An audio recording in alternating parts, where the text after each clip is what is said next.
Hi ladies, and welcome back to Wine and Waves. Today I'm going to be showing you how I use the banding method to stretch out my braid out and to preserve my braid out. So the first thing you're going to want to have are some bands, and make sure that you get some that are safe, that don't actually tie up or knot up your hair or get tangled in them. So you want some elastic bands that are going to work well for your hair. And then simply you're going to put your hair in different sections. I tend to put mine in 5 to 6 sections. And then from there, I actually take the twist and put it on my hair and begin to tie it around. Pretty tight, but you want it loose enough that you'll be able to slide these off later. The other thing that I also do is I make sure that I put it not too close to the roots of my hair. So I leave it a little bit loose at the top so that I'm able to slide without pulling my hair out. And then I just go all the way down the shaft into the ends of my hair. And I usually leave about 1.5 to 2 inches in between each band. So each piece will have about 5 to 6 bands on it. But definitely want to leave a little bit of space in between so that your hair has a chance to have a little bit of crinkle in between. And that's really helpful also. And I, again, just go section by section, smoothing on a little bit of conditioner, leave-in conditioner and oil, and then just banding all the way down. Again, about 5 or 6 times I'm wrapping the band around my hair, leaving about 2 inches in between, and then adding on another band. And as you can see, I have 5 in right now, and I typically have a part down the middle, even though it's not very straight. And so that in the morning I typically do my hair to a side swoop and I go opposite of the direction of the way that it's laying. Also, the other thing I do at the very end is I put some of the Aunt Jessie's flaxseed stretch gel on the ends and get that kind of saturated, and then I use rod rollers to make sure that my ends have a good curl to it. And as you can see, I'm just doing that with each one of the banded sections. And depending on how thick each of the sections are, usually you'll have somewhere between 2 to 3 rod rollers. And I've had these rod rollers for quite some time. And as you can see, sometimes as I'm putting them on, they're popping, which is driving me batty.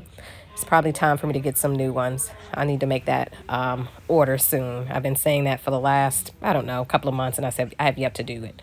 And as you can see, this is the result. They keep popping as I go through and place these.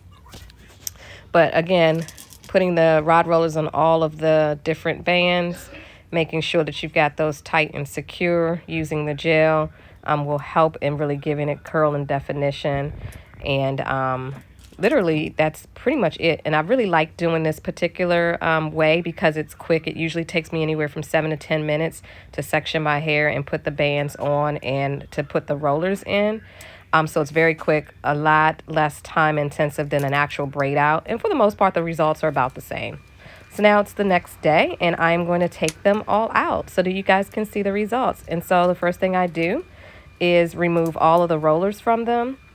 And as I remove the rollers from them, then I start to pull the actin. You can see the definition of the curl. And then I actually pull the bands down, sliding them down to the ends all the way out. And then you start to separate and kind of fluff the hair. And as you can see, there's definition. Their waves are still there. The curl and coil is still there. Add a little bit of oil to it for some sheen. Wake the hair up a little bit and then start fluffing and separating. And then I do that throughout all the way around until I get the desired look. Again, one of my favorite ways of refreshing a braid out without having to put 10 to 18 braids in my hair.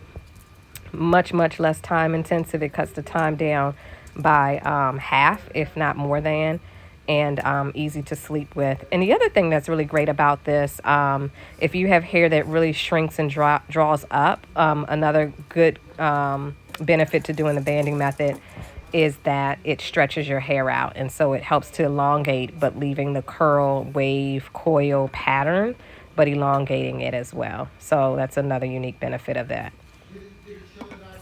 So I'm just going to add some more oil to this section, all the way down to the ends. Don't worry about, are you going to disrupt the coils at the end? You will not. If you put the gel there, they won't go in. The coils won't go anywhere. They will remain there. So you don't have to be as gentle.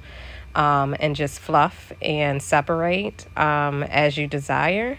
I tend to do that and then squeeze it all back together with oil and then fluff some more just so that I can help to get rid of any kind of parts or separation within my hair based on how I had them, how I had it sectioned off. And then just repeat. So I'm taking them out on this side. You see the coils sliding off the bands. Again, and you want to make sure when you're doing the banding method that you make it loose, tight enough that it holds and loose enough that you can get them off. Case in point right here, I made it a little too tight at the top, so it took me a little bit longer and a little bit more effort to get them off. And be careful in doing it so you don't want to, rip your hair out or tear it out. So you want to make sure that you've got the right amount of tension when you put the bands on, but that they're loose enough that you can slide them right out. And for the most part, I was able to do that, but that top one definitely was too tight. Note to self. Again, repeating on the other side, sliding them out and moving the top one out. That was a little too tight too. Adding in some oil after I clip that out of the way. And then starting to separate at the bottom and work my way up to fluff it.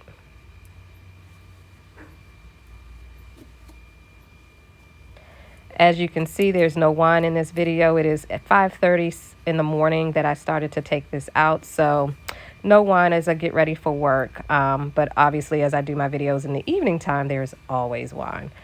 So it's just waves today, even though this is wine in waves.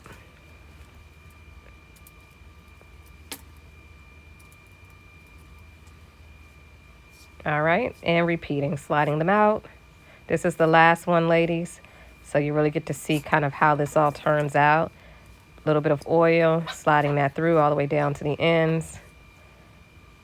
Separating, fluffing, fluffing, more fluffing. Just so that you can kind of see how this all looks and all works. And so I'm moving hair around on the side now, bringing it over to the side. This is my side swoop, which is why I had the braid go the opposite direction. So when I move it over, I can have more height in the front and it not be so flat. And again, just kind of moving my hair around to get the desired look and placing it where I like it to go. So just kind of fluffing and moving it around and separating it as I see little sections and areas that need a little bit more help in styling it. And that's really it, ladies. So we are just about done. I'm moving it around again a little bit. And, this is the look. I think it looks just the same as when I do a braid out. Less work, less time intensity here. And I really like this look. It's kind of quick and easy and continues to allow me to leverage the braid out that I did a week and a half ago. So let me know what you guys think. Definitely do leave a comment if you've tried this method. Certainly let me know how it's worked for you. And you all have a wonderful day. Bye.